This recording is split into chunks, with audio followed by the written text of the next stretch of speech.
Hello friends, welcome back to my channel Alasiri Nilayamlo. This is Dr. Sirisha, completed my MBBS and currently pursuing Masters in Preventive Medicine. So, ఇవాళైతే నేను leucorrhoea or white discharge or తెలుగులో మనము తెల్లబట్ట అంటాం కదా, దాని గురించి నేను చెప్తున్నాను ఇవాళ. So let's go to the topic. ఇప్పుడు తెల్లబట్ట అంటాం కదా, తెల్లబట్ట అనేది యూజువల్గా చాలామంది సన్నగా అయిపోతున్నాము లేదా నడుము నొప్పి ఎక్కువగా వస్తూ ఉంది అని చాలా అపోహలతో ఉంటారు. తెల్లబట్ట or white discharge or leucorrhoea అనేది ఫిజియోలాజికల్ అండ్ పెథలాజికల్గా మనం డివైడ్ చేస్తాం. ఫిజియోలాజికల్ అంటే ఇది నార్మల్ అనమాట, దీనికి మనం టెన్షన్ పడాల్సిన అవసరం లేదు, ట్రీట్మెంట్ తీసుకోవాల్సిన అవసరం లేదు, అసలు హాస్పిటల్కి వెళ్ళాల్సిన అవసరమే లేదు. ఇది ఏ కండిషన్స్లో వస్తుందంటే, ఒకటి ఓవులేషన్ టైంలో అంటే అండాశయం నుంచి అండం రిలీజ్ అయ్యే టైంలో రావచ్చు. ఇంకొకటి బిఫోర్ మెన్సెస్ అంటే పీరియడ్ స్టార్ట్ అవ్వడానికి ముందు రావచ్చు. అండ్ డ్యూరింగ్ ప్రెగ్నెన్సీ టైంలో కూడా ఈ వైట్ డిశ్చార్జ్ అనేది రావచ్చు అనమాట. ఈ 3 కండిషన్స్లో మనము టెన్షన్ పడాల్సిన అవసరం లేదు. ఇది నార్మల్ ఫిజియోలాజికల్ ప్రాసెస్, అంటే ఇది నార్మల్గా వచ్చే వైట్ డిశ్చార్జ్ అనమాట. ఒక అమ్మాయి ఒకసారి కనుక తనకి పీరియడ్స్ రావడం స్టార్ట్ అయిందంటే ఈ వైట్ డిశ్చార్జ్ కూడా అప్పుడప్పుడు రావడం అనేది ఒక నార్మల్ ప్రాసెస్ అనమాట. ఇది 3 కండిషన్స్లో నార్మల్ అని చెప్తాము. ఒకటి ఓవులేషన్ టైం అంటే అండాశయం నుంచి అండం రిలీజ్ అయ్యేది. ఏ టైంలో రిలీజ్ అవుతుంది అంటే మనకి పీరియడ్స్ రావడానికి 14 డేస్ ముందర అండం అనేది రిలీజ్ అవుతుంది. సో పీరియడ్స్కి 14 డేస్ ముందర కనుక మనకి వైట్ డిశ్చార్జ్ వస్తే ఇట్స్ ఎ నార్మల్ ప్రాసెస్ అని మనకు రీఅష్యూర్ చేసుకుంటే సరిపోతుంది. హాస్పిటల్కి వెళ్ళాల్సిన అవసరం లేదు, ఎవరికి కన్సల్ట్ అవ్వాల్సిన అవసరం లేదు. అండ్ ఇంకోటి మెన్సెస్ టైంలో పీరియడ్స్కి జస్ట్ బిఫోర్ పీరియడ్స్ అనమాట, పీరియడ్స్ రావడానికి 1 to 2 డేస్ ముందర కూడా ఇది వైట్ డిశ్చార్జ్ అనేది ఒక నార్మల్ ప్రాసెస్. అండ్ డ్యూరింగ్ ప్రెగ్నెన్సీలో కంజెషన్ వల్ల మనకి వైట్ డిశ్చార్జ్ రావచ్చు. ఈ 3 కండిషన్స్లో ఈ వైట్ డిశ్చార్జ్ అనేది ఎలా ఉంటుంది అంటే కొంచెం జిగురుగా వైటిష్ మ్యూకాయిడ్ డిశ్చార్జ్ అంటాము. This is not associated with any itching అనమాట. దురద, ప్రైవేట్ పార్ట్స్లో దురద ఉండడము లేదా ఫౌల్ స్మెల్, బ్యాడ్ స్మెల్ రావడము ఇలాంటివన్నీ ఏమీ ఉండదు ఈ 3 కండిషన్స్లో. నెక్స్ట్ పెథలాజికల్ వైట్ డిశ్చార్జ్ అని ఎప్పుడు అంటామంటే whitish associated with foul or fishy smell, అంటే బ్యాడ్ స్మెల్ రావడము ఈ వైట్ డిశ్చార్జ్తో పాటు, అండ్ ఇచ్చింగ్ రావడము, దురద రావడము ఇలాంటివి ఉన్నప్పుడు దీన్ని పెథలాజికల్ అంటాము. అలాగే కలర్ మారిందనుకోండి, ఒక్కోసారి వైట్ కాకుండా yellowish or associated with some blood అనమాట, రక్తంతో కలిసి రావడము లేదా గ్రీనిష్ డిశ్చార్జ్ రావడము, వైట్ కాకుండా వేరే కలర్స్తో రావడము, ఆర్ వైట్ డిశ్చార్జే associated with itching and other symptoms like foul smell or fishy smell, ఒక రకమైన చెడు వాసనతో కూడిన డిశ్చార్జ్ లేదా ఆ ప్రైవేట్ పార్ట్స్లో దురదతో కూడిన డిశ్చార్జ్ కనుక వస్తే ఒకసారి డాక్టర్ని కన్సల్ట్ అవ్వాలి. అసలు వైట్ డిశ్చార్జ్ అనేది ఎందుకు వస్తుంది? వైట్ డిశ్చార్జ్ అనేది ఐదర్ ఇన్ఫెక్షన్స్ వలన రావచ్చు లేదా as a sign of precancerous condition అంటాం, as a sign of cancer అన్న అవ్వచ్చు. అది ఓల్డ్ ఏజ్లో, దాని గురించి పక్కన పెట్టేద్దాం. ఇప్పుడు మనం ఏజ్ గ్రూప్ ప్రకారం చూసుకుంటే యంగ్ అడాలసెంట్ గర్ల్స్ అంటే పీరియడ్స్ స్టార్ట్ అయిన కొత్తలో టీనేజర్స్ ఉంటారు కదా, వాళ్ళకి ఏంటంటే వాళ్ళకి సరిగా తెలియదు అనమాట, ప్రైవేట్ పార్ట్స్లో మనం ఎలా మెయింటైన్ చేయాలి అనేది వాళ్ళకి తెలియదు. వాళ్ళకి ఆ ఏరియాస్లో వాడే క్లాతింగ్ కనుక మాయిశ్చర్గా ఉందనుకోండి, ఐ మీన్ కొంచెం తడిగా ఉందనుకోండి క్లాతింగ్, ఆ పార్ట్స్ దగ్గర వేసుకునే క్లాతింగ్, అప్పుడు fungal infections, the more prone to fungal infections అనమాట.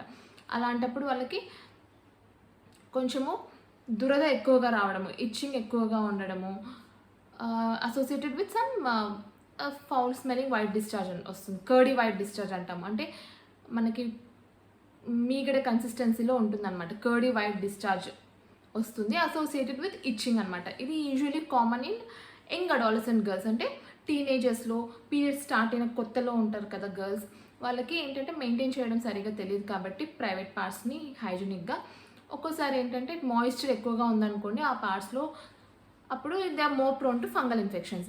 అలాంటప్పుడు జస్ట్ డస్టింగ్ పౌడర్స్ అనేవి ఉంటాయి మార్కెట్లో, అబ్జార్బ్ కానివ్వండి, క్లాట్రిమజోల్ డస్టింగ్ పౌడర్స్ ఏవైనా వాడచ్చు అనమాట.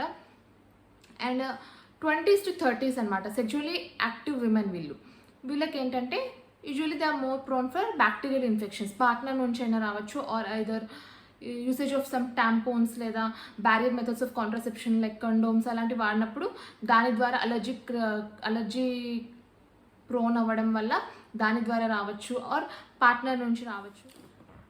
ఇప్పుడు ఓల్డ్ ఉమెన్లో వచ్చింది అనుకోండి, ఓల్డ్ ఉమెన్లో మనం చూడాలన్నమాట, బ్లడ్తో కూడిన వైట్ డిశ్చార్జ్ వస్తుందా, రక్తంతో కూడిన వైట్ డిశ్చార్జ్ వస్తుందనుకోండి, అది రక్తంతో కూడిన డిశ్చార్జ్ వస్తుందా, లేదంటే ఆఫ్టర్ మెనోపాజ్ ఏమైనా మనకి బ్లడీ డిశ్చార్జ్ ఏమైనా వస్తుందా, అంటే మెన్సెస్ లాగా ఏమైనా వస్తుందా, లేదా ఓన్లీ వైట్ డిశ్చార్జ్ వస్తుందా, అవన్నీ చూసి రూల్ అవుట్ చేసుకుంటాం. ఇప్పుడు ప్రివెన్షన్ అండ్ ట్రీట్మెంట్ లేకొస్తే hygiene is the most important factor అనమాట.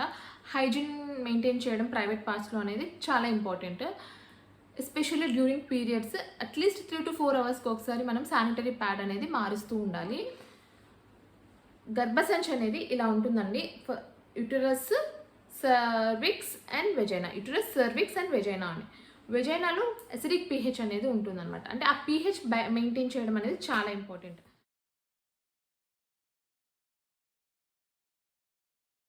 pH మెయింటెనెన్స్ అనేది చాలా ఇంపార్టెంట్ అనమాట. వెజైనా దగ్గర ఉన్న అసిడిక్ pH వల్లనే మనకి గుడ్ బ్యాక్టీరియా అంటాము, లాక్టోబాసిల్లస్ అంటాము. గుడ్ బ్యాక్టీరియా అనేది అక్కడ జెర్మినేట్ అవుతూ ఉంటుంది. లాక్టోబాసిల్లస్ స్పోర్స్ అనేది మెయింటైన్ అవుతూ ఉంటాయి అనమాట. సో దట్ మనకి ఏదైనా బ్యాక్టీరియల్ ఇన్ఫెక్షన్స్ రాకుండా ఆ గుడ్ బ్యాక్టీరియా అనేది ఫైట్ చేస్తుంది.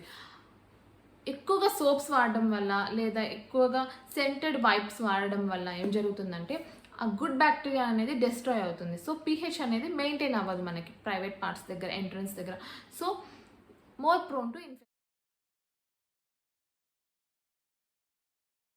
ఇప్పుడు ఎక్కువగా సోప్స్ వాడడం వల్ల ఏం జరుగుతుందంటే pH అనేది మెయింటైన్ అవ్వదు వెజైనా దగ్గర.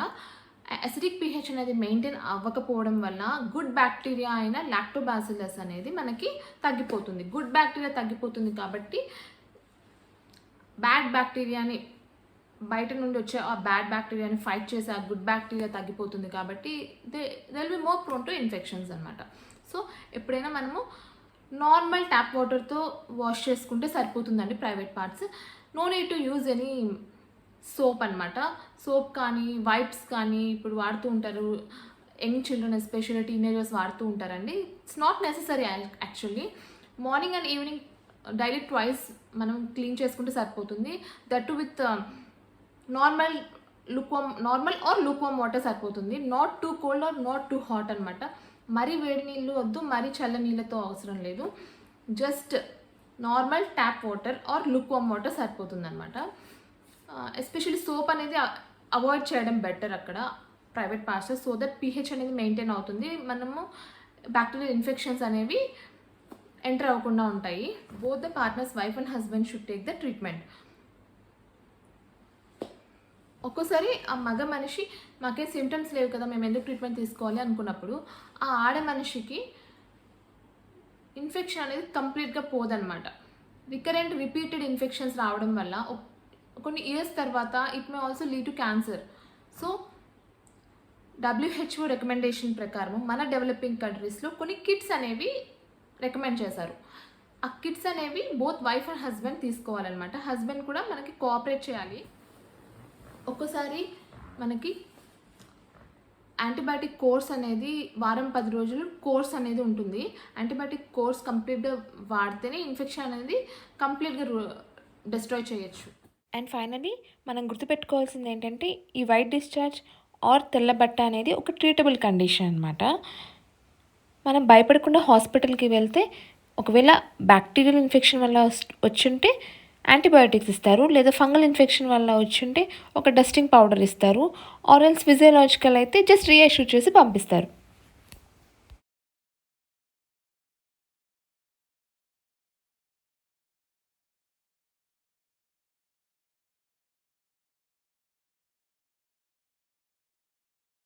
Thank you for watching my video, and if you like my video, do like, share, comment and subscribe my channel for more such videos. And this is Dr. Sirisha signing off for today. See you in the next video. Until then, bye bye.